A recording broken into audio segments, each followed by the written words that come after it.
वन्दे परमानन्दमाधवं गुरुर्ब्रह्मा गुरुर्विष्णुः गुरुर्देवो महेश्वरः गुरुसाक्षात् परब्रह्म तस्मै श्री गुरवे नमः। श्रीराम श्रीराम श्रीराम। ॐ पार्थाय प्रतिबोधितां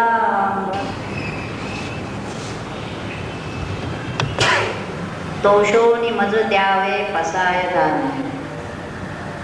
आज प्रवचनाचा 6वा दिवस आहे. आज संपूर्ण विषय पसायदानाचा घ्यायचा. एका प्रवचनात पसायदान सांगणं म्हणजे घागरीमध्ये म्हणतो तसं गंगा भरायचे संबंध फार अवघड आहे, पण आपण प्रयत्न करूया. आता सर्व जे काही आतापर्यंत सांगायचं होतं ते सांगून झाल्यानंतर ज्ञानेश्वर महाराजांनी ठिकठिकाणी असा शब्द वापरला, आता, मग, म्हणजे बरंचसं काही सांगितलेलं आहे आणि त्याच्यानंतर आता काही सांगायचं आहे. त्यामुळे ह्या आता म्हणण्यामध्ये संपूर्ण 18 अध्याय त्यांना जे काही सांगायचं होतं त्याच्यामध्ये अर्जुनाचा पूर्वपक्ष झाला, ज्ञान झालं, कर्मयोग झाला, ध्यानयोग झाला, भक्तियोग झाला, क्षेत्रज्ञ झाले, ज्ञेयाचं वर्णन झालं, पुरुषोत्तम योग झाला, पुढे साधना काय करायची सगळं सांगून झालं. आणि 18व्या अध्यायात कलशाध्यायामध्ये सगळंच्या सगळं पुन्हा कर्मापासून ते शेवटपर्यंत सगळा पुन्हा विषय त्याच्यामध्ये आणलेला आहे. आणि हे सगळं सांगून झाल्यानंतर अत्यंत कृतार्थ भावनेने, तृप्त भावनेने त्यांनी पसायदानाला सुरुवात केलेली आहे. हे पसायदानाच्या 9 ओव्या, या 9 ओव्यामध्ये सुद्धा जेवढं काही त्यांनी मागं सांगितलेलं आहे तो सगळ्याचा सगळा परमार्थ, सगळी परमार्थाची वाटचाल पुन्हा हा 9 ओव्यामध्ये संपूर्ण आलेली आहे. हे एवढ्या 9 ओव्या जरी आपल्याला वाचता आल्या आणि त्याचा अर्थ समजला तर जे काही ज्ञानेश्वर महाराजांना सांगायचं आहे ते सगळंच्या सगळं ह्याच्यातून कळू शकेल. पण त्याचा नीट अर्थ मात्र उलगडला पाहिजे. म्हणजे असं म्हणतात मंडळी की ज्ञानेश्वरी समजा काळाच्या रूपात लुप्त झाली असती आणि एवढं पसायदान जरी नुसतं हातात मिळालं असतं तरी देखील हा कुणीतरी महापुरुष, अवतारी पुरुष होऊन गेला असं नुसतं या ओव्यावरून वाटलं असतं. एवढं त्या ओव्यांचं विशेष महत्त्व आहे. तर या ओव्यामध्ये आता म्हणताना हे मागचं सगळं सांगितलं आणि विश्वात्मके देवी. पसायदान जे मागितलं आहे ते कुणाकडे मागितलंय बघण्याजोगं आहे. त्यांनी सद्गुरुनाथांच्याकडे मागितलं आहे, निवृत्तीदेवांच्याकडे मागितलेलं आहे की मी हे पसायदान तुमच्याकडे मागतोय. सामान्यतः सर्व मंडळी जे असतात ते भगवंताकडे काय मागत असतात, परंतु भगवंताकडे काय मागायचं आणि सद्गुरूंच्याकडे काय मागायचं हे लक्षात घेऊन पारमार्थिक गोष्टी संबंधी काही मागायचं असल्यामुळे त्यांनी निवृत्तीनाथांकडे हे मागणे केलेलं आहे. परमेश्वर भगवंत हा जसा विश्वात्मक तसे सद्गुरू हे देखील विश्वात्मकच असतात. किंबहुना ते जेव्हा विश्वात्मक होतात तेव्हाच त्यांना सद्गुरू असं म्हणता येतं, तोपर्यंत त्यांना सद्गुरू म्हणता येत नाही. मग ते गुरु आहेत, मार्गदर्शक आहेत तिथपर्यंत म्हणता येईल. पण जेव्हा सर्व व्याप्य ते होतात तेव्हाच ते सद्गुरू या पदाला पात्र होतात. इथं जे म्हटलेलं आहे आता विश्वात्मके देवे, विश्वात्मक झालेल्या माझ्या सद्गुरूने येणे वाद यज्ञे तोषावे. हा जो मी वाद यज्ञ केलेला आहे त्यांनी संतुष्ट व्हावं. वाद यज्ञ हा शब्द ज्ञानेश्वर महाराजांनी खास वापरलेला दिसतो. बाकी कुणा संतांच्या वाङ्मयात असा आलेला आढळत नाही फारसा. कारण हा जो वाद यज्ञ आहे हा एक ठरवून चिंतन मनन करून काय करायचं, कशावर सांगायचं असं ठरवून लिहिलेला ग्रंथ आहे. म्हणजे भोजकळ काय होतं संत वाङ्मयामध्ये, उत्स्फूर्त एखादा अभंग सुचला, त्यांना स्फुरला आणि तो उतरून घेतला. अशा पद्धतीनं बरंचसं वाङ्मय आहे की त्या वेळेला त्यांना त्या स्थितीमध्ये जे काही स्फुरत गेलं आणि ते सगळं एकत्रित त्यांच्या शिष्यवर्गाने केलंय. आणि मग यांची गाथा तुकोबांची गाथा आहे, नामदेवांची गाथा आहे. पण हे जे आहे ते भगवद्गीतेसारख्या अलौकिक ग्रंथावर त्यांना टीका लिहिली. भगवद्गीता हा ग्रंथ कर्तुम अकर्तुम अन्यथा कर्तुम अशा भगवंतांनी जी गीता सांगितली रणांगणामध्ये, अत्यंत अवघड, सगळा तत्वज्ञानपर ग्रंथ आहे, आत्मज्ञानपर ग्रंथ आहे. त्या ग्रंथ सोपा करण्याचं काम करायचं होतं आणि म्हणून निवृत्तीनाथांच्या आज्ञेनं, त्यांच्या कृपेनुसार त्यांनी हा ग्रंथ लिहायला घेतले. आणि त्यामुळे हा मी वाद यज्ञ केलेला आहे असं ते म्हणतात. यज्ञ याचा अर्थ त्याग आहे. कोणतंही एखादं चांगलं कर्म केल्यानंतर त्याचा शेवट पुष्कळ वेळेला हा यज्ञाने केला जातो. तसं हे पवित्र कार्य लेखनाचं झाल्यानंतर आता शेवटी हा वाद यज्ञ, मी वाणीचा यज्ञ केलेला आहे असं ते म्हणतात. आणि त्याच्यामध्ये 2-3 शब्द त्यांनी फार चांगले वापरलेले आहेत, ते आपल्याला विचार करण्यासारखे आहे. की हे मी धर्म कीर्तन केलेलं आहे असं त्यांनी म्हटलं एका ठिकाणी. किंबहुना तुमचं केले धर्म कीर्तन हे सिद्धी नाही. म्हणजे जे भगवंताने परित्राणाय साधूनाम तिथं म्हणताना धर्म संस्थापनार्थाय असं ते गोपाळकृष्णाने सांगितलं. आणि मधल्या काळामध्ये धर्म थोडासा लयाला गेल्यासारखा झाला, अधर्म वाढला. अशा वेळेला पुन्हा समाजाला त्या धर्माची जाणीव करून देण्याच्या दृष्टीनं पुन्हा धर्म संस्थापनेचं जे कार्य करायचं होतं ते करण्यासाठी गोपाळकृष्ण पुन्हा ज्ञानेश्वर महाराजांच्या रूपाने आले आणि म्हणून त्यांनी हे धर्म कीर्तन सिद्धी नेले असं म्हटलं. समाधीधन असा एक शब्द वापरलेला आहे त्यांनी. तर समाधी याचा अर्थ देखील मी सच्चिदानंदच आहे हा अखंड बोध राहणं ही ज्ञानाची समाधी आहे.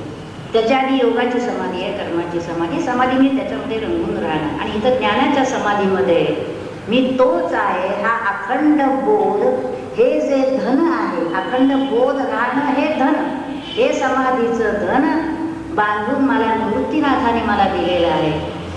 आणि ते धन म्हणजे ती अवस्था, ती स्थिती, तो बोध, त्या बोधावर आल्यानंतर हे ग्रंथाचं लेखन झालेलं आहे. आणि त्यामुळे त्यांनी 2-3 शब्द असे वापरलेले की या समाधीधन त्यांनी बांधून दिलेलं आहे.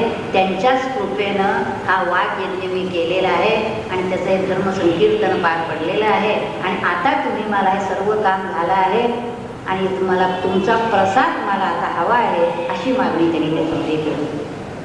आणखीन एक ह्याच्यामध्ये असं दिसतं की हे सगळ्या ग्रंथाचं वर्णन वाचताना आपल्या मनात असं येतं की एखाद्या ग्रंथाचं वर्णन इतरांनी करणं आणि ज्यांनी ग्रंथ लिहिला आहे त्यांनी स्वतःच आपल्या ग्रंथाचं वर्णन करणं, हे आपल्याला पाहणाऱ्याला असं वाटतं की असं काय बरं केलेलं आहे.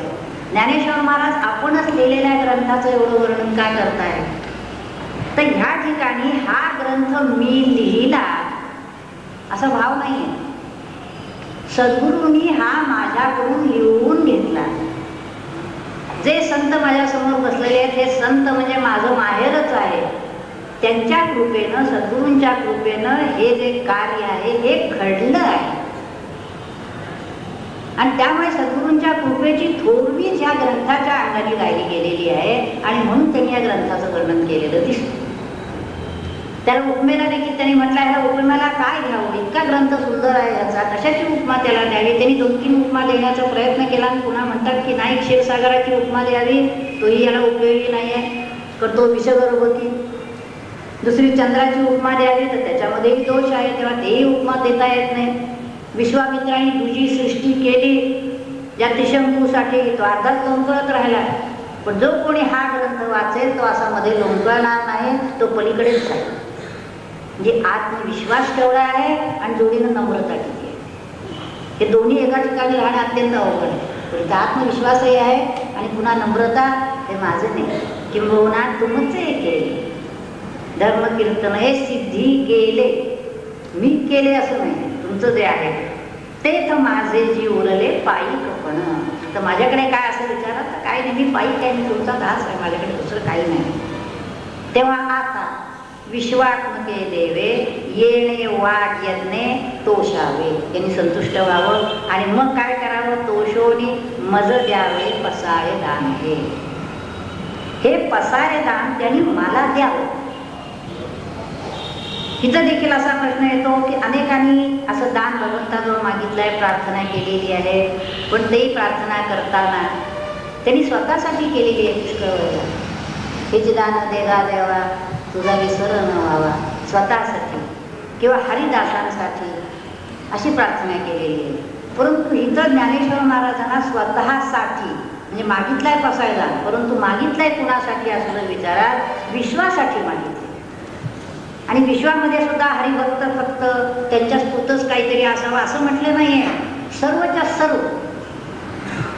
आणि म्हणून गीतातला जो आहे स्त्रिया वैश्या शूद्रान त्याच्याबरोबर अतिशयच दुराचारातला दुराचारी देखील असला, म्हणजे ह्याचा अर्थ त्यांनी कुणालाही सोडलेलं नाही की ह्यांच्यासाठीच हा विषय आहे बाकी त्यांच्यासाठी नाही असं न म्हणता, किंबहुना त्यांचा असा विचार की जी साधनेला लागलेलीच आहेत, भक्ती करतायत ती मंडळी जातीलच पलीकडे, त्यांची चिंता करण्याचं कारण नाही आहे. पण जी मंडळी दुराचारी आहेत, अज्ञानी जीव आहेत, त्यांच्याविषयीची विलक्षण तळमळ असल्यामुळे त्यांच्यासाठी हे पसायदान विशेष करून मागितले की त्यांना ही बुद्धी व्हावी आणि त्यांनी या मार्गाला लागावं. हे ज्ञानेश्वर महाराजांचं वैशिष्ट्य आहे, म्हणून या पसायदानाचंही वैशिष्ट्य. ते पसायदान अनेक ठिकाणी म्हटलं जातं, परंतु त्याचा अर्थ जो आहे हा नेमका जर कळला नाही तर नेहमी तर ते ड्रिल झाल्यासारखं होतं की सगळीकडे झालं की याला पसायदान म्हणायचं आणि कार्यक्रम संपवायचा. तर दुसरं काही म्हणण्यापेक्षा पसायदान म्हणतोय निश्चित चांगला आहे, पण अर्थ समजून घेऊन जर ते म्हटलं गेलं तर त्याचा जास्त उपयोग होईल. पाहता जे खळांची व्यंकटी सांडो, जे खळ आहेत पुरुष, जे दुर्जन आहेत त्यांची व्यंकटी दूर हो, त्यांचं दुर्जनत्व दूर हो. असं म्हटल्यावर आपल्याला ऐकताना काय वाटतं, हे कुणीतरी खळ दुसरे आहेत वाटतं आणि त्यांची व्यंकटी दूर हो. आपल्याबद्दल काही म्हटलेलं नाही, परंतु जर विचार केला तर लक्षात असा येईल की खळांची म्हणजे आपल्यामध्ये जे खलत्व आहे ते खलत्व दूर हो. जर एखादा कुणी असं म्हणेल की आमच्याकडे तसं काय नाही, आम्ही अगदी शुद्ध, पण ह्यांचं वर्णन ऐकलं की लक्षात येतं की त्यांची शुद्धीची कल्पना काय आहे. प्रत्येक ह्याच्यातला शब्द आपण जर घेतला तर त्याच्यामध्ये आता येईल, आपण बघूया की आपली कल्पना सामान्य माणसाची काय आणि संतांची काय. ते तर खलत्व असं म्हणताना अगदी काय फार मोठं दुष्कृत्य करायला नको आहे, पण सामान्य आपल्या मनबुद्धीत येणारे जे विचार आहेत, विकार आहेत, काम आहेत, क्रोध आहेत, मत्सर आहेत, दंभ आहे, हे सगळे जे विकार आहेत हे आपण असं म्हणू शकतो का ठामपणे की माझ्याकडून सगळे गेलेले आहेत म्हणून. कोणतीच कामना नाही आपल्याला. कुठेही गेलो एखादी वस्तू बघितली सहज वाटतं अशी आपल्याला असावी. कुणाकडे गेलो एखादा बंगला पाहिला, आपल्याकडे जरा खोली कमीच पडते नाही, आणखी एखादी अशी असती तर बरं झालं असतं. म्हणजे कुठेही काही बघितलं की ह्याच्यापेक्षा जरा हे असतं तर बरं झालं असतं वाटतं. ते मनाजोगं झालं नाही की त्याच्यामुळे क्रोध येतो. मग ध्यायतो विषयांपुंसः संगस्तेषु उपजायते, संगात संजायते काम, कामात क्रोधो विजायते, क्रोधात भवति सम्मोहः, सम्मोहात स्मृतिविभ्रमः, स्मृतिभंशात बुद्धिनाशो, बुद्धिनाशात प्रणश्यति. भगवंतांनी सांगतात विषयाचा ध्यास लागला असं म्हटलं की तिथं पासून चालू. मग विषय सेवनच करायचे नाहीत का, विषय सेवन करायचंय, पण शबल विषय तो त्यागणे शुद्ध कार्याकारणे येणे. विषय त्यागाची लक्षणे बोलिले आणि श्री समर्थांनी सांगितलं. देह धारणेला अत्यंत आवश्यक आहे, तेवढ्याच विषयांचं सेवन करायचं आहे, तेही विषय शुद्ध असावे. आणि त्या खेळी ज्या विषयाची आवश्यकता नाही त्या विषयांचा त्याग म्हणजे विषय त्याग. नाही तर देह असं काय विषय त्यागी कोण आहे, जगी देह जोपर्यंत आहे तो विषयाचा त्याग कसा करणार.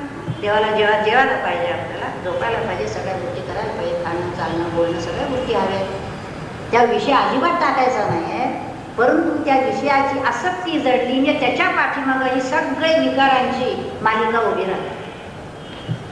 म्हणून हा जर बोध झाला तर लक्षात येईल की हे खळत्व आपल्याला टाकायचं आहे. अगदी काही नाही तरी परमार्थ करणाऱ्या मंडळींच्या सुद्धा त्या साधकाचं चाललंय, माझं चाललंय याच्यामध्ये कुठं तरी मत्सर असतो, किंबहुना जास्तच असतो. वशिष्ठ विश्वामित्राच्या पातळीवर जर आपण बघितलं तर विश्वामित्रांच्या पातळीवर गेलेली देखील शेवटपर्यंत वशिष्ठांचा मत्सर केला, पूर्ण बोध होईपर्यंत. किंबहुना मी परमार्थ करतो असा एक अहंकार असतो. म्हणजे हे जे खलत्व आहे हे खलत्व टाकणं अत्यंत आवश्यक आहे. आता खलत्व असं म्हटल्यानंतर काहींना असा प्रश्न पडतो की ज्ञानी पुरुषाला खलत्व दिसतं का? ज्ञानेश्वर महाराज पूर्ण बोधावर गेलेले आहेत ना, समदर्शीन झालेले आहेत ना, मग त्यांना कसं काय खलत्व दिसतं बरं, असाही प्रश्न विचारतात. तर ज्ञानी पुरुष झाला म्हणजे सामान्य माणसाला जे कळतं तेही त्याला कळत नाही म्हणजे तो ज्ञानी नव्हे. तर सामान्य माणसाला जे कळतं ते तर त्याला कळतच कळतं, पण त्याहीपेक्षा सूक्ष्म जो परमात्मा आहे, जो सामान्याला कळत नाही, त्याचं ज्ञान ज्याला होतं म्हणून त्याला ज्ञानी असं म्हटलं जातं. आता फरक एवढाच आहे की सामान्य माणसाला दुसऱ्यातलं जे खलत्व किंवा ते आपल्यातलं दिसत असतं त्याच्याकडे बघण्याची त्याची दृष्टी आणि ज्ञानी पुरुषाची दृष्टी याच्यामध्ये फरक आहे. एखाद्याचा खल पुरुष दिसला तर सामान्य माणसाला असं वाटत असतं की त्याच्याबद्दल एक तिरस्कार म्हणा किंवा त्या टाळण्याची वृत्ती असते, नको आपल्याजवळ त्याच्या संगतीत नको, आणि ते बरोबरही आहे कारण आपण पक्के नसतो केव्हा त्याचा सापडू पण असतो. सरळ चाललेलं असताना कुणी काहीतरी असं जर सुचवून दिलं तर आपण सावध नसलो तर त्याचा परिणाम आपल्यावर होण्याची शक्यता आहे, म्हणून त्यांनी सांभाळावं हे खरं. पण तो ज्ञानी पुरुष अशा मंडळींच्याकडे करुणे न पाहता कशामुळे हा असा झाला असा विचार करून त्याला सुधारता कसा येईल आणि त्यासाठी तन मन धनाने झिजत असतात आणि त्याचे दोष त्याच्यातलं खलत्व हळूहळू कमी करून, दोष आपल्या गुणांनी कमी करून, आपल्या प्रेमाने कमी करून त्याला सुधारता कसं येईल असं बघत असतात. अवतारी पुरुष आणि संत ह्याच्यामध्ये इथं फरक येतो की अवतारी पुरुष हा देखील त्यांना वळवायचा प्रयत्न करतात, पण ते जर नाही बदलले ते हातात शस्त्र घेऊन आलेले असतात, ती प्रकृती बदलत नाही असं वाटतं तर त्या प्रकृतीचा नाश करतात, जसं रामचंद्राने केला, गोपाळकृष्णाने केला. पण ज्ञानेश्वर महाराजांनी कधी कुणाचा नाश केला असं दिसत नाही आपल्याला. याचा अर्थ असा की संत जे असतात ते प्रेमाने त्या व्यक्तीला वळवण्याचा प्रयत्न, म्हणून खळांचही व्यंकटी सांडो असा प्रयत्न आपण प्रत्येकाने करायचा आहे की आपल्या अंतःकरणातलं, मनातलं, बुद्धीतलं, देहाच्या देखील सवयी ज्या आहेत ह्या बदलून ते जास्तीत जास्त शुद्ध कसं करता येईल. का डोळ्यासमोर ध्येय लक्षात ठेवलं पाहिजे आपल्याला कुठं जायचं, जास्तीत जास्त देहा मन बुद्धीला शुद्ध करणं हे सगळं साधनेचं काम आहे. आणि फलित काय आहे, पूर्ण बोधावर जाणं हे त्याचं फलित आहे. त्यामुळे खळांची व्यंकटी सांडो तया सत्कर्मी रती वाढो. तया म्हणजे ज्याचं हे खलत्व गेलेलं आहे थोडं फार का विना, तर सत्कर्मामध्ये रती वाढणार, तोपर्यंत सत्कर्मामध्ये रती वाढत नाही. त्यामुळे खलत्व कमी करणं आणि सत्कर्माची गोडी लागणं या एकाच नाण्याच्या दोन बाजू. जर कुणी असं म्हटलं की आधी पहिल्यांदा हे खलत्व दूर करूया आणि मग सत्कर्माला गोडी लावू दे, असं नाही. सत्कर्माची हळूहळू कास धरायला लागलं की हळूहळू इकडलं खलत्व कमी व्हायला लागलं. त्यामुळे हे कमी करण्याचा प्रयत्न करायचा आहे आणि त्या मार्गाने जाण्याचा प्रयत्न करायचा. आता सत्कर्म म्हटलं तरी सामान्य माणसाची सत्कर्माची कल्पना आणि संतांची सत्कर्माची कल्पना ह्याच्यामध्ये देखील फरक.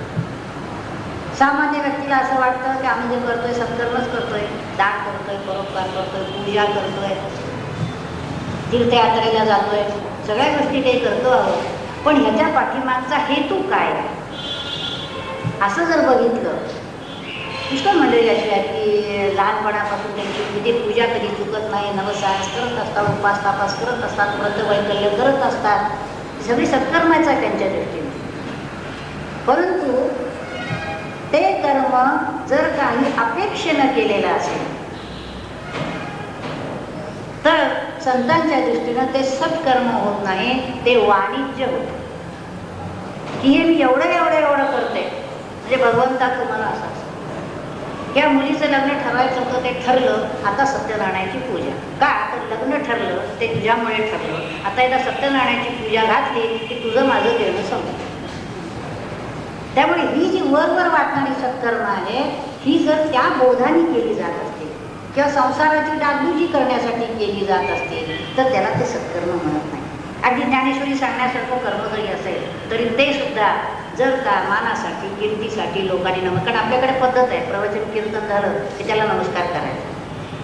पण त्यामुळे त्या प्रवचनकाराने असा गैरसमज करून घेऊ नये की तो नमस्कार आपल्याला आहे. जे काही सांगितलं जातं, ज्ञानेश्वरी आहे, दासबोध आहे, त्याला तो नमस्कार आहे. ते आपल्या मुखातून बाहेर पडतं म्हणून केलेला नमस्कार आहे. तो आपल्याला नव्हे, त्याच्याबद्दल सावध आहे. पण असं न करता ते आपल्यासाठी आहे असं जर वाटत असेल आणि त्याचाच ध्यास जर लागत असेल की हळूहळू हात छंद घेऊन जायचं, नाव होतं सगळीकडे, असं जर होत असेल तर ते वर दिसणारं सत्कर्म देखील असत्कर्म ठरेल. किंबहुना त्याचे हळूहळू फरक होत होत ते कुकर्माकडे सुद्धा जाईल, सांगता येत नाही. कारण मागे एका मला सहज बोलताना सांगितलं, सहज कुठेतरी विषय चालला होता. हल्ली म्हणा मी पारायणाचे कॉन्ट्रॅक्ट घेतो, खेड्यापाड्यात म्हणले कॉन्ट्रॅक्ट घेतो आणि मग ते आले पारायण आले की काही पैसे वगैरे ठरलेले असतात त्याप्रमाणे सगळं. आणि मग काय होतं, प्रत्येक पारायणामध्ये 10-5 हजार रुपये सुटतात. आता हे जे पारायणाचं कॉन्ट्रॅक्ट घेणं, 10-5 हजार रुपये सुटणं, हे सत्कर्मात जमा होईल का? सामान्य सुद्धा होणार नाही. उलट तुम्ही त्याचा फायदा घेऊन ज्या वेड्यावाकड्या मार्गाने जे लोक सुटलेला आहे त्याच्या मार्गाने चालले ते कुकर्मामध्ये जमा होतात. म्हणून आपण काय करतोय, कोणतं कर्म होत आहे, याच्यापेक्षा त्याच्या पाठीमागचा हेतू काय आहे, या हेतूकडे फार लक्ष पाहिजे परमात्मा. तो हेतू जर बरोबर नसेल तर ते सत्कर्म होणार नाही. वस्तुतः सत्कर्माचा हेतू काय आहे? चित्तशुद्धी व्हायला. मग ते कर्म एखादं साधक कर्म जरी असेल तरी ते कर्म जर प्रेमानं, अंतःकरणपूर्वक आणि निष्काम भावानं होत असेल तर साधं झड जरी झाडत असले, घरचा स्वयंपाक जरी साधा आपण करत असलो तरी सुद्धा त्या बोधाने जर केलं असेल की भगवंत जेवायचं, उत्तम केलं पाहिजे, त्याला वाढायचं आहे. त्या घर झाडत असलो तरी मंदिर झाडतो, माझं घर नाही भगवंताचं, हे घर माझं नाही भगवंताचं मंदिर आहे, ते स्वच्छ ठेवलं पाहिजे, नीट ठेवलं पाहिजे, ते झाडलं पाहिजे. इथं राहणारी जी मंडळी आहे ती भगवंतानी त्यांची सेवा करण्याचं काम माझ्याकडे दिलेलं आहे, ते काम मला करायचं आहे. आणि ह्या सगळ्यामध्ये मला मिळणार आहे काय असं जर विचाराल, भगवंताची कृपा, भगवंताचा प्रसाद, मला त्याच्याकडे जायचं, मला त्याच्याकडे जायचंय, त्यासाठी मला हे सगळं करायचं. असा जर सारखा आपला जर आपण भाव ठेवत गेलो तर साधं कर्म देखील कुठेही न जाता ते सत्कर्म होऊन जातं. पण जोपर्यंत देहभाव आहे तोपर्यंत स्वार्थ आहे, अज्ञान आहे, अज्ञानाच्या पोटी सगळे विकार आहेत आणि मग ही सगळी जी कर्म आहेत त्या कर्माचा जो ओघ आहे तो त्या दिशेनं जातो. म्हणून सावधपण, म्हणून त्यांनी जे म्हटलंय सत्कर्मी रती वाढो. सत्कर्म काय आहे हे पहिल्यांदा समजून घ्यायचं आहे आणि मग त्या सत्कर्मामध्ये रती म्हणजे गोडी वाटली पाहिजे. निरपेक्ष कर्म करणं अवघड आहे वाटतं आपल्याला, की त्यात काय मोठंसं अपेक्षा धरली नाही म्हणजे झालं निष्काम कर्मयोग. असा निष्काम कर्मयोग होत नाही. जोपर्यंत आपल्याला देहभाव आहे, जीवभाव आहे, तोपर्यंत देखील निष्काम कर्म होत नाही. त्या देहापासून पूर्ण अलिप्तता ध्यानाच्या अंगाने जोवर आपल्याला अनुभवता येत नाही, अनुभवणे महत्वाचं आहे. नाही तर बाकी सगळं हे जे व्याख्यान आहे आपण ऐकतोय सगळं काही, हे सगळं परोक्ष ज्ञान आहे, आम्हाला माहिती कळली सगळी. पण जोपर्यंत अपरोक्ष अनुभूती येत नाही तोपर्यंत त्याच्या हातून निष्काम कर्म होणार नाही. कुठंतरी त्याच्यामध्ये काही ना काहीतरी मी आहे असा भाव आहे आणि कुठं ना कुठंतरी त्याची अपेक्षा आहे. त्यामुळे या सत्कर्मामध्ये रती वाढो असं जरी म्हटलं असलं तरी अत्यंत अवघड गोष्ट. म्हणून ही पहिलं जे आहे ना हे सगळ्यात अवघड आहे, इथून सुटायला पाहिजे. म्हणून सत्कर्माविषयी प्रेम झालं पाहिजे आणि ते नुसतंच प्रेम निर्माण झालं पाहिजे असं नाही, वाढो. दिवसेंदिवस सत्कर्मातलं प्रेम वाढत गेलं पाहिजे. आपणच बघायचंय, दुसरे कोणी बघणार नाही आहेत. आपल्या अंतःकरणात काय चाललेलं आहे, कोणत्या कामना आहेत, कोणत्या वासना आहेत ते दुसरं कोणी सांगणार नाही. शरीराला काय होतं ते त्याला ती यंत्र आहे, टेम्परेचर लावायचं असेल तर थर्मामीटर आहे, ब्लड प्रेशर असतं ते लावतात, आणखी काय काय नाना प्रकारच्या हल्ली गोष्टी आहेत ते सगळं बघता येईल. पण तुमच्या अंतःकरणात काय चाललेलं आहे हे आपणच तपासायचं, दुसऱ्या कोणी. त्यामुळे सत्कर्मामध्ये रती वाढते आहे का नाही हे आपण पाहायला पाहिजे. अशी जर सत्कर्मामध्ये रती वाढली, खळांची व्यंकटी गेली, आपण धरून चालूया, जायला अवकाश आहे, 12 वर्ष 25 वर्ष या जन्मात पुढच्या जन्मात, पण काय झालं म्हणजे काय होतं ते बघूया. आणि असं जर झालं तर मग भूतान परस्परे पडो मैत्र जीवाचे. असं झाल्यानंतर भूतमात्रांमध्ये प्रेम निर्माण होईल. प्रेम निर्माण होईल याचा अर्थ सुद्धा खरं म्हणजे प्रेम हे मुळातच असतं. भगवंतच प्रेमरूप आहे. प्रेम निर्माण व्हायचं नाहीये, त्या प्रेमाचा खळखळून प्रवाह वागण्याच्या मध्ये हे विकार आपले आड येतात. हे जे आता सांगितले, हे जे खलत्व आहे ते आड येते. ते खलत्व दूर जर झालं, जसं असं म्हटलेलं आहे की विहीर खोदायची असली, झरा निर्माण करायचा नाहीये, झरा आत आहे. त्या झरावर जी माती बसलेली आहे ती माती उकळून बाजूला काढली, त्या आतनं तो झरा कळकळ कळकळ पाणी द्यायला. तसं मुळात प्रेमच आहे आपण. लहान मुलांनी शिकवायला लागत नाही. जन्माला मूल आले की ते आई धरतं ते, जेव्हा त्याला कळायला लागतं तेव्हा आईच्या अंतःकरणात देखील प्रेम सहज असतं. प्रेम हा भाव सहज आहे, स्वाभाविक आहे. परंतु तो झाकला गेलेला आहे. त्याचं कारण आपल्या कल्पना, आपल्या अपेक्षा. आपल्या मुलावर देखील अत्यंतिक प्रेम असलेलं जरा मनाविरुद्ध वागला की प्रेम थोडं कमी होतं. पण त्याला खरं प्रेम म्हणायचं का नाही हा प्रश्न आहे. पण हे प्रेम म्हणून परस्पराविषयी निर्माण जर व्हायचं असेल तर त्याच्या प्रकृतीकडे लक्ष न जाता तो परमात्माच तर आहे. त्याच्यातही काही गुण आहेत, दोष आहेत, ठीक आहे. प्रत्येकामध्ये गुण दोष असणारच आहेत. आणि कितीही मनुष्य सामान्य झाला तरी त्याच्यामध्ये काही ना काही छोटा ना छोटा तरी एखादा तरी गुण असतोच. त्या गुणाचा हात धरून त्याला प्रोत्साहन कसं देता येईल आणि तसे दोष आपल्या गुणाने कसे काढता येतील हे काम संत करत असतात. आणि म्हणून संतांचं आपल्या जीवनात अत्यंत महत्त्व. इथं त्यांनी जे म्हटलेलं आहे की भूतान परस्परे पडो मैत्र जीवाच. दुरिताचे तिमिर जावो, दुरित पाप, तिमिर जावो, पापाचा अंधकार नष्ट हो. आता पाप म्हटलं म्हणजे पापाच्या बाबतीत सुद्धा कल्पना भिन्न भिन्न आहेत. सामान्य माणसाची पापाची कल्पना म्हणजे पुष्कळ म्हणजे म्हणतात आमच्यातनं काही पाप नाही, आम्ही काही वेळवाटलं केलेलं नाही. जी सज्जन व्यक्ती असेल ती एवढं म्हणू शकते. पण तिच्या दृष्टीनं पाप कोणतं असतं? परपीडा, परनिंदा, परद्रव्य, परस्त्री, चोरी, चहाडी, लबाडी, फसवेपणा, हे जे सगळं आहे हे पापामध्ये येतं. आणि ते बरोबर आहे. सामान्य माणसाला लक्षात येते की आपण असं काही, आणि एखादा मनुष्य म्हणत असेल मी नाही बाबा, मी प्रामाणिकपणाने सचोटीनं धंदा उद्योग काय जे असेल नोकरी केलेली आहे, कुणाचा मी एक पैसा घेतलेला नाही, त्यामुळे कोणतंही पाप माझ्या हातून झालेलं नाही. झालं असेल तर थोडं पुण्यच झालं असेल, पाप काही मी केलेलं नाही असं म्हणणं देखील फार धाडसाचं आहे. पण समजा कुणी तसं म्हणत असेल तर समजायला हरकत नाही. परंतु संतांची जी पापाची कल्पना आहे ते काय म्हणतात त्या ठिकाणी, आपल्याला जे वाट्याला आलेलं प्राप्त कर्तव्य आहे ज्याला विहित कर्म असं म्हटलेलं आहे, ते विहित कर्म नेमकेपणाने नीटपणाने न करणं, त्याच्यात टाळाटाळ करणं, आळस करणं हे पापातच जमा.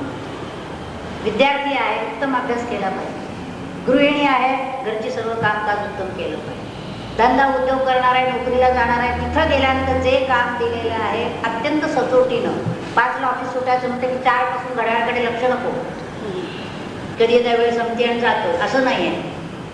त्याचे प्रत्येक जे काम दिलेलं आहे ते करायलाच पाहिजे, ते उत्तम तऱ्हेनं करायला पाहिजे. हे जे आहे हे जर झालं नाही तर पाप आहे. नित्यकर्म केलं तर पुण्य नव्हे, ते करायचंच आहे, ते तुमचं कर्तव्य आहे. त्यामुळे आम्ही इतकं केलं असं म्हणायचं कारण नाही, करायचंच आहे. कारण ही जी काही कामं आहेत ना, विहित कर्तव्य म्हणतो आपण, ती प्रत्येकाला दिलेली आहे. ती ब्रह्मदेवाने विश्व निर्माण करतानाच प्रत्येकाला कामं नेमून दिलेली आहे. जसा आपला देह निर्माण होतो तेव्हा प्रत्येकाच्या डोळ्याचं काम ठरलेलं, कानाचं ठरलेलं, हाताचं पाय, सगळी कामं ठरलेलीच आहे. त्याने आले की त्याप्रमाणे कामाला सुरुवातच होती मिळते. हे जसं करणं सहज आहे. उद्या डोळ्याने आपल्याला कधी म्हटलं का हो किती वर्ष सारखं पाहायचं मी, आता कंटाळा असं म्हटलं नाही. जोवर त्याची शक्ती आहे जोवर काम चालू आहे त्याचं. हे जसं काम सहज चालू आहे तसं प्रत्येकाला त्याला जे दिलेलं काम आहे ते त्यांनी करत राहायचंय, न केलं तर पाप आहे. त्याच्या पुढे जाऊन ते म्हणतात की भगवंताचं, ज्या भगवंताने आपल्याला जन्माला घातलं, सगळ्या गोष्टी दिल्या, हवा आहे, पाणी आहे, अन्न आहे, सगळं त्याच्या कृपे मिळत आहे, त्याच्याबद्दलची कृतज्ञता न ठेवता त्याचं विस्मरण होणं हे मोठं पाप. भगवंताचं विस्मरण, स्वरूपाचं विस्मरण झालं, मी कोण आहे याचं विस्मरण झालं, हे पाप. आता असं बघितलं तर सर्वच मंडळी त्याच्यामध्ये येतात, ज्ञानी पुरुष सोडले तर. प्रत्येकाला तसं झालं, विस्मरणच आहे, त्याचं स्मरणच नाही कधी. देवाचं नाव दिवसाकाठी थोडा वेळ केव्हा तरी पूजेच्या वेळेला थोडं घेणार, अगदीच कुठेतरी लागलं, आजार पण आलं म्हणजे अरे रामारे ते लागलेलं आहे म्हणून केव्हा तरी आलं होतं. या पलीकडे अखंड त्याचं स्मरण होतं का असं जर विचारलं तर नाही. संतांच्या दृष्टीनं त्याची गणना पापामध्ये होती.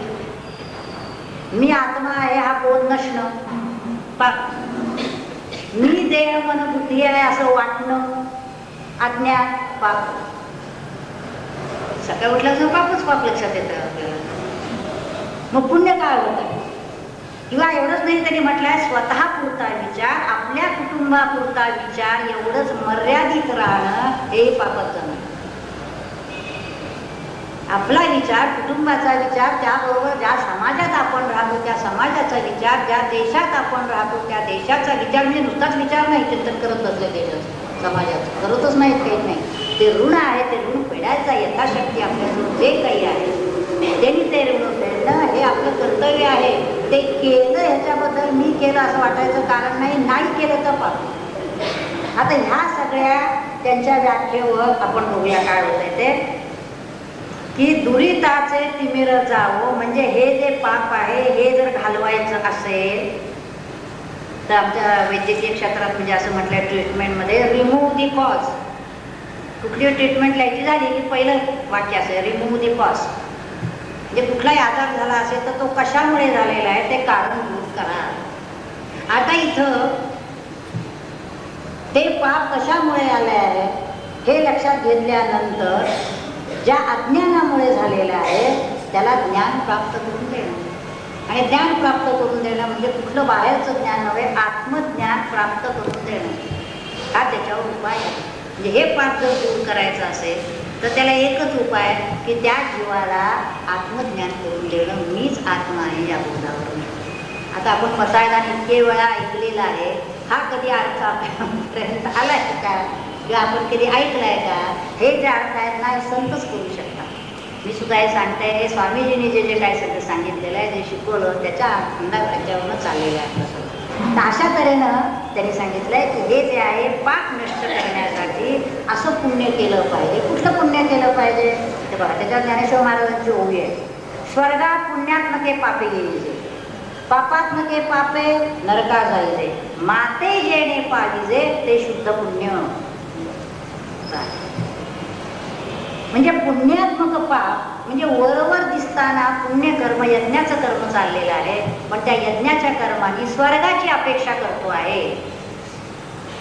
म्हणजे करतो यज्ञ पण अपेक्षा नाशवंत गोष्टीची, जे जाणार आहे अशा गोष्टीची अपेक्षा करतोय. कारण स्वर्गात जरी गेला तरी तिथून पुण्य संपल्यावर तिथून ढकलून देतात असं स्पष्ट ज्ञानेश्वर महाराजांनी सांगितलंय. पुण्याची पावती सरे, तिकडलं संपलं आली खाली. आणि दुसरं पापात्मके पापे नरका जायचे, म्हणजे ते कर्मही पापाचं आहे आणि हेतूही पापाचा आहे. चोऱ्या आहेत, खून आहे, दरोडे आहेत, पैसे लुटणं आहे, संभावितपणाने लुटणं आहे, व्यापारात फसवणं आहे, ठराविक मर्यादेचा फायदा घ्यायच्या वेळी जास्त फायदा घेऊन घेणं, हे सगळं त्याच्यातच आलंय. काही उघडपणाने लुटणारे असतात, काही लपून छपून लुटणारे असतात. हे जे सगळं आहे प्रामाणिकपणाला सोडून केलेलं ते पापात्मके पापे नरका जाईल. मग ते आपलं समाधान कसं करतात, खूपसा नफा मिळवला येता येता थोडंसं त्या देवळाच्या पेटीमध्ये काहीतरी टाकून आलं की बाकीचं सगळं वाईट झालं अशी कल्पना असते. त्यांचं समाधान करून घेतात, पण त्याची नोंद आहे. आपण जरी ते विसरायला झालं तरी त्याची नोंद आहे, त्याचा परिणाम आपल्याला बघायला लागणार, हे लक्षात ठेवा. आणि माते जेणे पाविजे ते शुद्ध पुण्य, जे कर्मानी तो जीव माझ्याकडेच येतो असं जे कर्म आहे ते शुद्ध पुण्य आहे. मग कर्माचं स्वरूप कोणतंही असतं, हेतू हा आहे का, त्याप्रमाणे कर्म केलं जात आहे का, तर तेही. मग दुरिताचे तिमिर जावो, विश्व स्वधर्म सूर्य पाव. त्यातल्या एकेका खरं म्हणजे चरणावर संपूर्ण प्रवचन करता येईल, पण आपल्याला सगळा विषय एका प्रवचनात घ्यायचा. विश्व स्वधर्म सूर्य पाव. इथं आता बघा, स्वधर्म सूर्य याचा अर्थ स्वधर्म कर्म. विश्वाला, विश्वातील प्रत्येक व्यक्तीला जे जे काही कर्म त्याच्या वाट्याला दिलेलं आहे ते त्यांनी उत्तम प्रकारे केलं तरच हा विश्वाचा व्यापार चालणार आहे. आणि ह्या स्वधर्म कर्मापासून सुरुवात करायची आहे. आणि धर्माच्या व्याख्या अनेक केलेल्या आहेत. त्याच्यामधल्या 2 व्याख्यांवर आपण इथे जास्त विचार करणार आहोत. एक म्हणजे स्वधर्म कर्म, या अर्थी धर्माची एक व्याख्या आहे. आणि त्याच्यापेक्षा अगदी उंचतम गेलेली व्याख्या म्हणजे सकळ धर्मामध्ये धर्म स्वरूपी राहणे हा स्वधर्म, अशी धर्माची व्याख्या केली.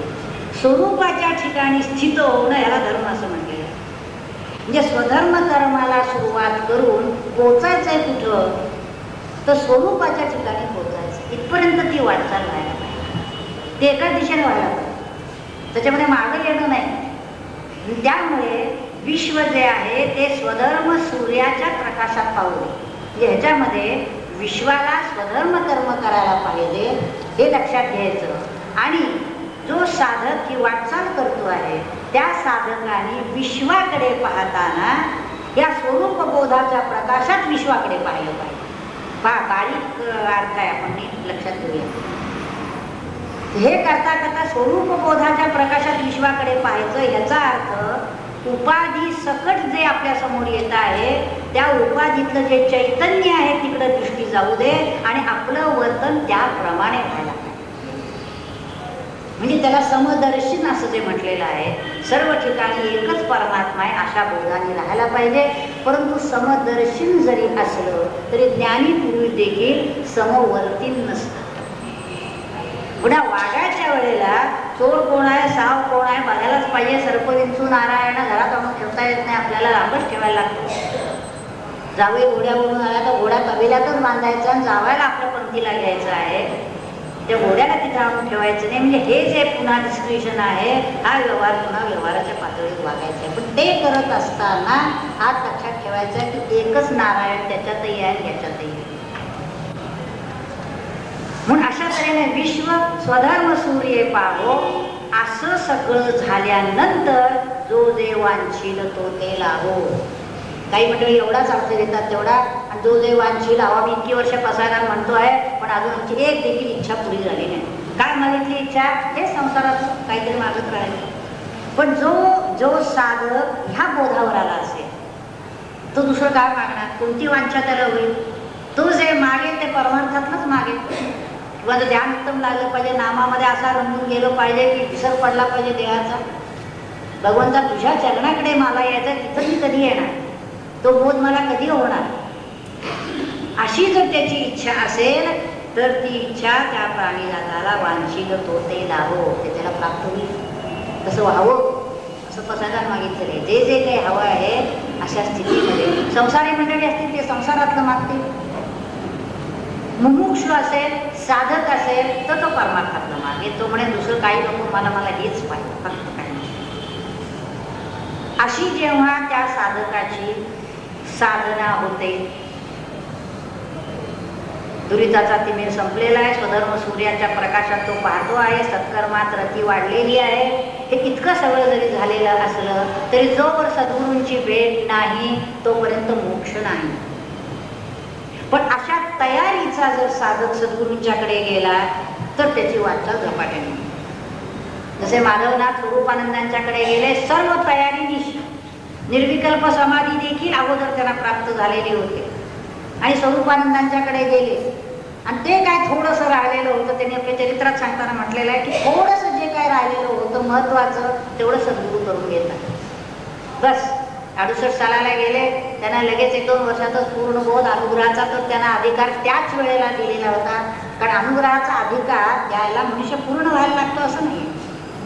काही एक विशिष्ट साधना झाली म्हणजे अनुग्रहाचा अधिकार त्याला मिळू शकतो, तिथपर्यंत तो करू शकतो. पूर्ण बोध हो त्याच्या पुढे आहे फार. त्यामुळे एवढी साधना व्हायला पाहिजे. म्हणजे एखादा अनुग्रह द्यायला लागला की तो पूर्ण झाला असाही गैरसमज आपण करून घेऊ नये. कारण त्यावेळेला 68 सालीच माधवनाथांना अनुग्रहाचा अधिकार दिलेला होता. पण 71 सालाला त्यांनी त्याच्या काव्यात आहे, आपल्या एका परवाचं पुस्तक आहे त्याच्यामध्ये दिलेलं आहे की केव्हा पूर्ण झालं म्हणताना 71 साली त्यांनी म्हटलंय बस कृतार्थ झालं माझं जीवन. म्हणजे ते जी पुढची वाटचाल आहे ती करण्यासाठी सद्गुरूंची भेटच व्हावी लागते. तशी आता इथपर्यंत त्याची तयारी झाल्यानंतर वर्षत सकळ मंगळी, आता पुढच्या जे 2-3 ओळ्या आहेत या संतांचं वर्णन करणार आहे, सद्गुरूंचं वर्णन करणार आहे की कुणाची भेट व्हायला पाहिजे. वर्षत सकळ मंगळी, सकळ मांगल्याचा वर्षाव करणारे असे संत, आणि ती सुद्धा अशा ईश्वरनिष्ठांची मांदी आली, अनवरत भूमंडळी भेट तू या होता. ईश्वरनिष्ठ आहेत आणि सर्व मांगल्याचा वर्षाव करणारे असं म्हटलेलं आहे. मांगल्य काय आहे? रामनाम मांगल्य आहे. दया, क्षमा, करुणा, शांती, प्रेम, ईश्वरनिष्ठा, गुरुनिष्ठा मांगल्य आहे. हे मांगल्याला जगामध्ये राहायला जागा नाही. ते संतांच्या ठिकाणी जाऊन राहतात. जयाचे चोखटे मानसी मी होऊनी असे क्षेत्र संन्यासी, असं ज्ञानेश्वर महाराजांनी म्हटलंय. महात्मा पार्थ म्हणतात की भगवंत म्हणतात मी अशा चोख मानसामध्ये क्षेत्र संन्यासी होऊन राहतो, तिथंच राहतो मी. म्हणजे आला आणि गेला असं नाहीये, तिथे राहिले. जसं शांती बाहेर कुठं नाही जागा तिला राहायला, तिथे येऊन राहते. म्हणून दयाचे अवयव सुख त्यांच्याजवळ येऊन राहतात. दयांचे अवयव ते सुखाचे कोंब असं म्हटलेलं आहे. सुख सुख त्यांनी पाहिलं की सुख, ते बोलले की सुख, त्यांच्या स्पर्शात सुख, त्यांच्या सान्निध्यात गेलो की सुख, असं भरून असतो. ते द्यायला तयार असतात, घेण्याची पात्रता पाहिजे. आता गंगेवर गेलो, गाळणी घेऊ, पाणी भरलं, गाळणी आणि जर तयारी असेल तर संतांच्या सान्निध्यात गेल्यानंतर ह्या सगळ्या गुणांचा वर्षाव होत असतो. आपल्याला घेता येतं का? काही काही लोकांचं लक्षात येतं स्वामींच्याकडे यायचे ते, आणि किती जरी कडक मनुष्य असला की तिथं आल्यानंतर त्यांच्या डोळ्यात अश्रू यायला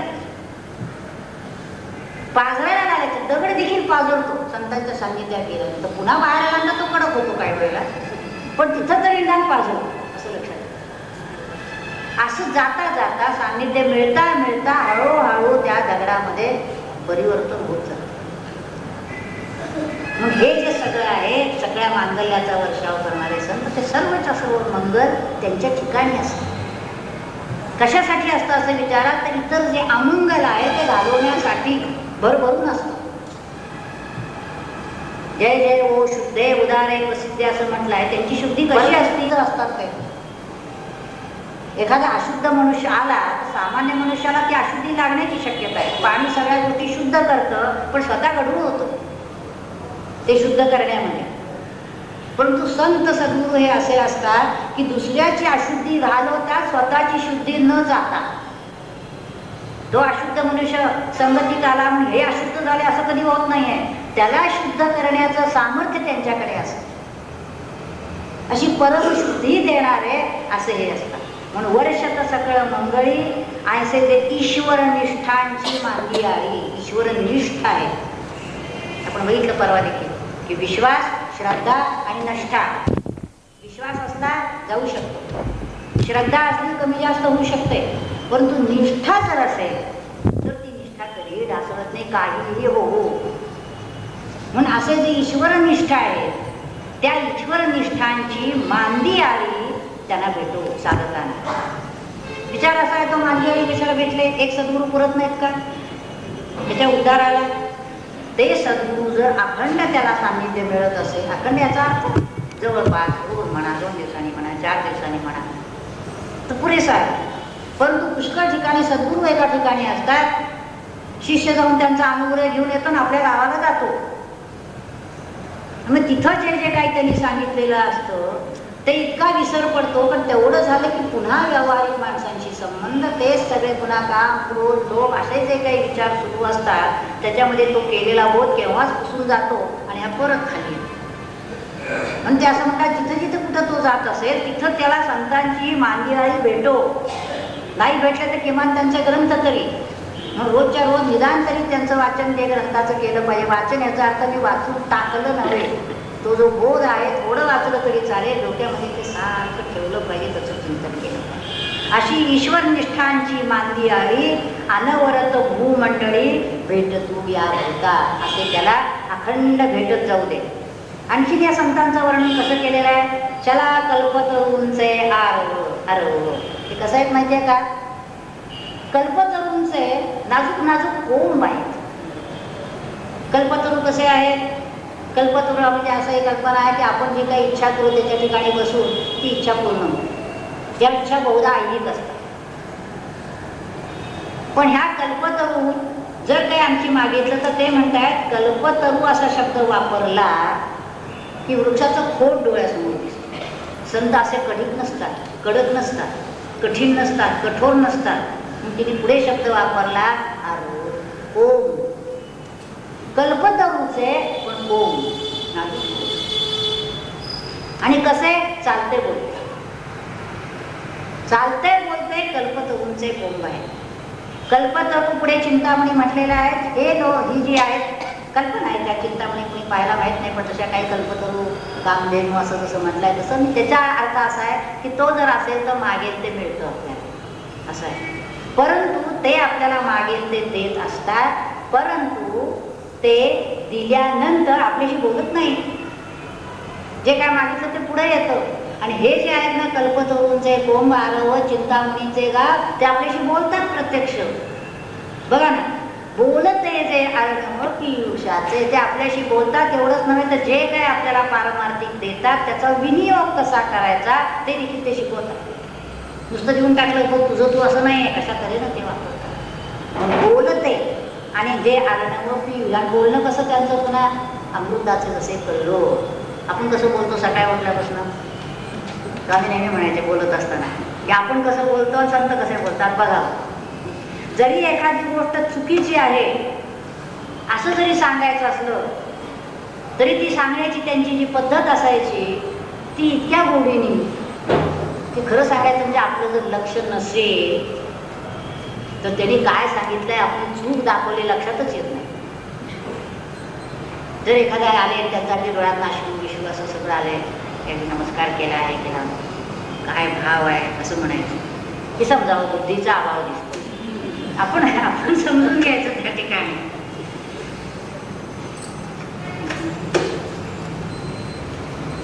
किंवा एखाद्याने बुद्धीच्या पातळीवर काही गोष्टी सांगायला लागल्या, म्हणायचं फार छान आहे, खूप विचार करता, चिंतन करता, मनन चांगलं आहे तुमचं, असं म्हणायचं की समजावं भावाचा अभाव दिसतो या ठिकाणी.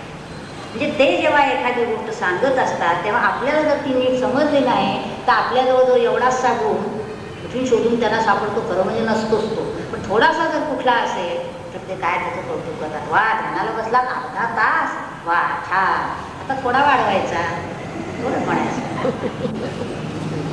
1.5 तास बसला फारच छान, आता काय मोक्षाला वेळ नाही सुरे तू बसला ते झालं. म्हणजेच आपल्याला वाटतं की खरंच की आपल्याला म्हणजे असं जवळ आलंच वाटतं, जवळ आपल्याला. पण प्रत्येकाला आहे त्याच्यात उत्तेजन देणं, आहे त्या गुणाचं कौतुक करणं. त्याला कुठेही तो जर निराश होतोय असं वाटलं तर त्याला नैराश्य येऊन ते नेहमी म्हणायचं नैराश्य येता कामा नये परमार्थात. सुपिरियर कॉम्प्लेक्स, सुपिरियरिटी कॉम्प्लेक्स नसावा, तसा इन्फिरियरिटी कॉम्प्लेक्सही नसावा. आणि काहींच्या त्या दोन्हीचं मिश्रण असतं, त्याला फारच अवघड जातो परमार्थ. तर काही वेळा आपण कुणीतरी मोठे आहोत असं वाटतं आणि काही वेळा आपले दुर्गुण इतके डोळ्यासमोर येतात की असं वाटतं आपण काहीच नाही आहोत. मग आहोत का नाही आहोत, अशी एक कॉम्प्लिकेटेड पर्सनॅलिटी होती. आणि तशी झाली की त्याला परमार्थात फार आवडत. म्हणजे इथं म्हणताय आणखी एक त्यांनी लक्षात सांगितलं, संतांचं फार सुंदर वर्णन हिने केलेलं आहे याच्यात. चंद्रमे जे अलांछन, त्यांना चंद्रमा म्हणावा तर चंद्रमा हा लांछित आहे, पण हे अलांछित चंद्रमा, चंद्रमासारखा प्रकाश आहे, शांत शीतल असा प्रकाश आहे. मार्तंड जे तापहीन, सूर्याच्या प्रकाशामध्ये विश्व दिसतं, पण हे काय करतात माहिती आहे का? हे तापहीन आहेत, मार्तंड आहेत. प्रकाश आहे, उष्णतेचा त्रास नाही आहे, पण सूर्य आपल्याला विश्व दाखवतो. आणि हे मावळवीत विश्वाभासू, विश्वाचा आभास मावळतात आणि विश्वाचा आभास मावळवल्यानंतर त्या विश्वाचं अधिष्ठान जो परमात्मा आहे तो दाखवण्याचं काम. आणि सूर्य आपल्याला अधिष्ठान झाकलेचं जातं आणि हे नामारूपाचं विश्व दिसतं. म्हणून त्यांनी त्याला सूर्याची उपमा दिलेली आहे. पण ते कसे आहे? तापहीन मार्तंड. असे जे आहे ते सर्वाही सदा सज्जन सोयरे होतू. ते कुणाचे सोयरे होऊ दे? फक्त साधकांचे असं म्हटलंय का? नाही, सर्वांही, सर्वांचे, अगदी सामान्यातला सामान्याचे. जो अतिशय दुराचारी आहे त्याचे देखील सोयरे व्हावे. आणि सोयरे व्हावे त्याचा अर्थ केवळ त्यांच्या सान्निध्यात राहणं, ते आमचेच आहेत असं म्हणणं असं नाही, तर त्यांच्या सोयरेपणामध्ये त्यांच्या अंगात जे गुण आहेत ते गुण आपल्यामध्ये येण्याचा प्रयत्न आपण करायचा. नाही तर ते ना पुष्कळ सांगतात अमके अमके नाव ते आमच्या नात्यातलेच आहेत. आम्ही वर्गात होतो एका वेळेला. स्वरूपानंदांचं सुद्धा एकदम सांगायचं ते आम्ही एका वर्गात रामभाऊ ना आमच्या वर्गात होते. पण आता ते स्वरूपानंद झाले. आम्ही तिथे एस टी स्टँडवर गप्पा मारत बसतो नुसते सगळ्यांशी. ते तिकडं गेलं आपण इथंच राहिलो पाहिजे. ते इथं सोयरे व्हायचं याचा अर्थ हे आमच्या नात्यातले आणि नात्यातलं जे काही आपण व्यावहारिक नातं म्हणतो तसं नाही. त्यांचा जो बोध आहे, त्यांचे जे गुण आहेत ते आपल्यामध्ये कसे येतील असं आणण्याचा प्रयत्न करणं हा त्या सोयरेपणाचा उपयोग आहे. तो आपण करून घ्या. म्हणून ते सदा, बरं केव्हा सोयरे? काल होते आणि आज नाही, सदा. कुठलाही शब्द संत वाङ्मयातला असं फुकट घातलेला नसतो, निरर्थक नसतो. म्हणून ते सर्वाही सदा सज्जन सोयरे होतू. झालं, साधकाची तयारी होत आली, सद्गुरू भेटलेले आहेत आणि सद्गुरू भेटल्यानंतर जिथं त्याला न्यायचं आहे तिथपर्यंत त्यांनी त्याला नेलेलं आहे. काय मिळवायचं आहे? आत्मज्ञान मिळवायचं आहे. असं ज्याला झालं असा किंबहुना सर्व सुखी पूर्ण होऊन तिही लोकी भजी जो आदिपुरुषी अखंडित. सर्व सुख आत्मसुख, परिपूर्ण सुख, आत्मबुद्धी प्रसादज सुख. जे बुद्धी आत्म्याच्या ठिकाणी रंगून राहिल्यानंतर जे सुख होतं ते ती बुद्धी बुद्धिपणाने राहत नाही, आत्मरूपच होते. जसं मन त्या आत्म्याच्या ठिकाणी स्वरूपाच्या ठिकाणी गेल्यानंतर त्या मनाचे विकार राहत नाहीत, मन राहतच नाही. जर राहिलंच मन तर ते चांगल्या गोष्टी घेऊनच राहतात. सर्वांच्या हिताच्याच गोष्टी, कल्याणाच्याच गोष्टी त्या मनामध्ये येतात. दुसरा वेडावाकडा विचार त्या मनामध्ये येणार. याप्रमाणे तो सर्व सुखी, ज्या सुखामध्ये किंचित देखील न्यून नाही, काही कमीपणा नाही, अशा तऱ्हेचा पूर्ण सुखी झाला. तीही लोकी, या तिन्ही लोकांमध्ये पूर्ण सुखी होऊन भजी जो. आता काय करायचं? भजन करायचं. म्हणजे पहिल्यांदा भक्ती केलेली आहे ती ज्ञानपूर्ण भक्ती आहे. नंतर ज्ञान झाल्यानंतर तो जे सहज कर्माने करतो ती त्याची सहजच भक्ती असते. एवं तो बोले ते स्तवन, तो देखे ते दर्शन, आत्वया मज गमन तो चाले तेची, तो करी ते तुली पूजा, तो कल्पी तो जपू माझा, तो असे ती कपी तुझ्या समाधी माझी. त्याचं बोलणं म्हणजे माझं स्तवन, वेगळं करायलाच नको. तुझं पाहतो ते माझं दर्शन आहे. जिथं पाहिजे त्याला तो तेच दिसतंय, दुसरं दिसतच नाही. अशी त्याची एक स्थिती झालेली आहे. ही झाल्यानंतर पुन्हा तो द्वैतात येतो आहे आणि पुन्हा पूजा करतो आहे, अभंग म्हणतो आहे, भजन करतो आहे, त्याच्या दर्शनाला जातो आहे. ही ज्ञानोत्तर भक्ती, पराभक्ती. ते ज्ञानाच्या आधीची भक्ती, सहज कृतीने होणारी भक्ती. आणि पुन्हा भजी जो. कुणाला भजायला सांगितलंय? आदिपुरुषी. रामाला, कृष्णाला, दत्ताला, शिवा, ही सगळी रूप ज्याच्यातून आलेली आहे तो जो आदिपुरुष आहे ते मुद्दल रूप तुझे, जेथून का आहे द्विभुजे आणि चतुर्भुजे, सुर कार्याचे निव्याजे घेवो घेवो येशी. जिथून तू तो आलेला आहेस ते मुद्दल रूप, ते जे आदिपुरुष आहे त्या आदिपुरुषाला भज जो. ह्यात आता मला ज्ञान झालं, आता पुढे काय करायचं असा प्रश्न येईल ना. भजिजो बरं केव्हा? अखंडित. आता अखंडित भजन करायचं म्हणजे तेच होऊन राहायचं. अखंडित भजन याचा अर्थ तोच तो आहे असं राहणं आणि मग सहज जे तो करतोय ते भजन चालू होत आहे. आणि ग्रंथोपजीवे विशेषी लोकी ये दृष्टादृष्ट विजये होवावेची.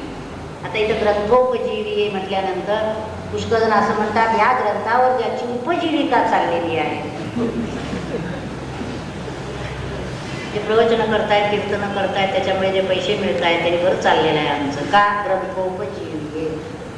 अशी ग्रंथोपजीवी नव्हे, तर ह्या ग्रंथामध्ये जे सांगितलेलं आहे त्याप्रमाणे आपलं जीवन, तो आदर्श समोर ठेवून त्याच्यात सांगितलेल्या कर्मयोगाप्रमाणे कर्म करणं, त्याच्यात भक्ती सांगितली त्याप्रमाणे भक्ती करणं, ध्यानाचा परिणाम जो सांगितला यो माम पश्यती सर्वत्र सर्वंच मयी पश्यती, ही जी फलश्रुती परिणाम ध्यानाचा सांगितलेला आहे ती स्थिती प्राप्त करून घेणं, ज्ञान प्राप्त करून घेणं आणि ज्ञेयरूप होऊन राहणं, हे जे ज्या ग्रंथामध्ये सांगितलेलं आहे ते सार सर्वस्व समजून तसं होण्याचा प्रयत्न करणं, त्याला ग्रंथोपजीविये असं म्हणतात. त्यामुळे आणि ग्रंथोपजीविये विशेषी लोकी ये इथंच या कलियुगातच काय होईल? दृष्टादृष्ट विजय होवावेची. दृष्ट आणि अदृष्ट या दोन्ही बाबतीत त्याला विजय प्राप्त होतो. अदृष्ट फळ मोक्ष आहे, दृश्यफळ अनेक गोष्टी आहेत वैभवाच्या दिसणाऱ्या आहेत, त्यांच्या मनात आलं तर त्यांना सगळं केव्हाही मिळण्यासारखं आहे. तुकोबांना आणून दिलं होतं शिवाजी महाराजांनी, त्यांनी परत पाठवलं. संत सावध असतात, संत अखंड सावध असतात. कुणी त्यांच्यापुढे अशा जर का देणग्या वगैरे घेऊन आल्या, त्यांचं काही कामाला असलं तर ते घेतील, परंतु स्वतःला त्याचा स्पर्श होऊ देणार नाही. उलट तुकोबांसारख्याने म्हटलं हे कशाला आणलं, तो विठ्ठलाशी जाऊन बांधलेले आहे की तुला चैन पडत नाही का, आधी तुझ्या वाटेला कुणी जात नाही. एखादा माझ्यासारखा कुणी गेला तर तू हे असं मध्ये आणतोस का त्याला, हे मला नको. न जाणं त्या संपत्तीमध्ये सापडलं तर ज्ञानेश्वर महाराजांना काही मिळवता आलं नसतं.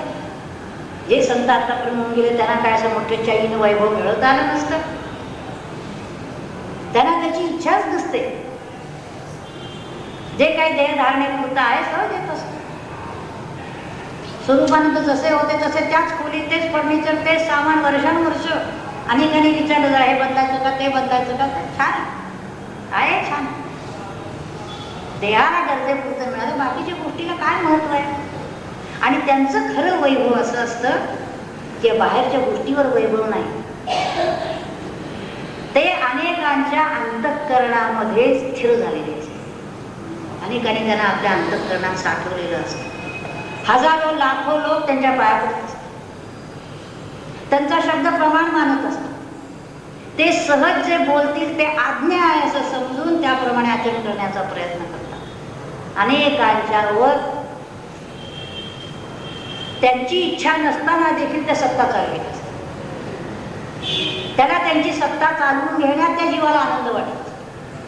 हे जे वैभव आहे हे वैभव आणि मोक्ष, दृष्ट आणि अदृष्ट हे दोन्ही जे आहे ते त्याला मिळो. तेवढ्या गोष्टी सांगितल्या बघा. सगळं पसायला वाचलं आपण तर त्याला बंगला मिळू दे, त्याला पैसा मिळू दे, त्याला मोठं म्हणू दे, त्याचं नाव होऊ दे, कुठं म्हटलंय का बघायचं? काही कुठं म्हटलेलं नाही. दृष्ट अदृष्ट विजय होवावेची, हे सगळं त्यांनी पसायदान मागितलेलं बघितल्यानंतर निवृत्तीनाथांना खरं आधी माहितीच आपले ज्ञानदेव कसे आहेत ते, तरी देखील सगळ्या विश्वासाठी हे मागणं मागितलेलं ऐकल्यानंतर निवृत्तीनाथ अतिशय आनंदित झाले, प्रसन्न झाले. आणि ते म्हणाले, ते तर म्हणे श्री विश्वेश्वराव हा होईल दान. अरे तू सगळ्यांसाठी मागितलेलं आहे, स्वतःसाठी काही नाही मागितलेलं. भावंड ते कुठल्या झोपडीतच राहत होते शेवट, पण कुणी त्यांना घर बांधून ब्लॉक दिला नाही, काय झोपडी देखील पालटली नाही कुठं, तसेच राहतात. आता ज्ञानेश्वरांच्यावर तो काय याचा मुंगूट आणि थाप आणि सगळं आता गेल्यावर देह सोडल्यावर, आणि तसंच संतांना बहुतेक असतं. त्यांच्यानंतर त्यांची सगळी सजावट वैभव वगैरे त्यांना मिळत असतं. ते असताना खाण्याची पंचायत असते अशा परिस्थितीत. परंतु तिथं ते म्हणतात हा होईल दान. तू इच्छा मागितली असणार, जरूर होईल. येणे वरे निवृत्तीनाथांनी म्हटलंय, त्यांनी मागावं, त्यांनी हो म्हणावं, त्याच्यापेक्षा आणखी भाग्य काय. येणे वरे ज्ञान देवो सुखिया झाला. हे ऐकल्यानंतर ज्ञानेश्वरांना अतिशय आनंद वाटलेला आहे. जे काम करायला घेतलं होतं उत्तम तऱ्हेनं पार पाडलं, सद्गुरूंनीच पार पाडून घेतलेलं आहे. त्यांच्याच कृपेनं सगळं झालेलं आहे. त्यांच्यापाशीच पसायदान मागितलेलं आहे. ते पसायदान देखील होईल असं निवृत्तीनाथांनी म्हटलेलं आहे. कृतार्थ जीवन. आज आपला हा 6वा दिवस आहे प्रवचनाचा. पसायदानात ज्ञानेश्वर माऊलींच्याच कृपेनं जे जे सुचवलं, जे जे थोडंफार सांगता आलं ते आपण सर्वांनी अत्यंत शांतपणाने ऐकून घेतलेलं आहे. त्याप्रमाणे आपल्याला हे नुसतं ऐकायचं नाही आहे, तर जे ऐकलेलं आहे त्याप्रमाणे जीवन घडवण्याचा यथाशक्ती प्रयत्न करायचा आहे. आमचा तोच प्रयत्न चालू आहे. प्रयत्न अखंड करतच राहायचा, साधना होतच राहायचे. जे सद्गुरूंनी दिलं ते सांगायचं काम त्यांनी सांगितलेलं आहे, ती आज्ञा केलेली आहे, म्हणून हे काम चालू आहे. तर आजच्या दिवसाचं आहे. उद्याचा कार्यक्रम असा आहे. आता याच्यानंतर कोण मंडळी बोलणार आहे. ज्ञानेश्वर महाराज की जय. परमहंस सद्गुरु स्वामी स्वरूपानंद महाराज की जय. परमहंस सद्गुरु स्वामी माधवनाथ महाराज की जय. सब संतन की जय जय जय.